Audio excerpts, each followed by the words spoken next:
উনি যে কাফনের কাপড় পরে আসছেন, আমরা যখন এই গণ অভ্যুত্থানটি হয়, গণ অভ্যুত্থানেও আমরা এভাবে কাফনের কাপড় পরে এই হাসিনার বিরুদ্ধে, এই ফেসিবাদের বিরুদ্ধে আমরা রাস্তায় নেমে এসেছিলাম।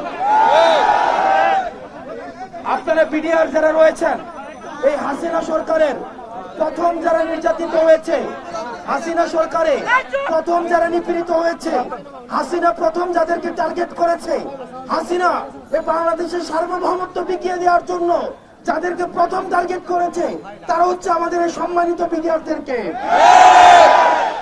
প্রিয় ভাইয়েরা, আপনারা দেখেছেন এই হাসিনা বাংলাদেশকে বিক্রি করে দিয়ে আমাদেরকে দুর্বল করে দেওয়ার জন্য, দেশের সার্বভৌমত্ব দুর্বল করে দেওয়ার জন্য সে প্রথমেই পরিকল্পিতভাবে বিদেশি শক্তির সহায়তায় এই বিডিআর হত্যাকাণ্ড সংঘটিত করেছে।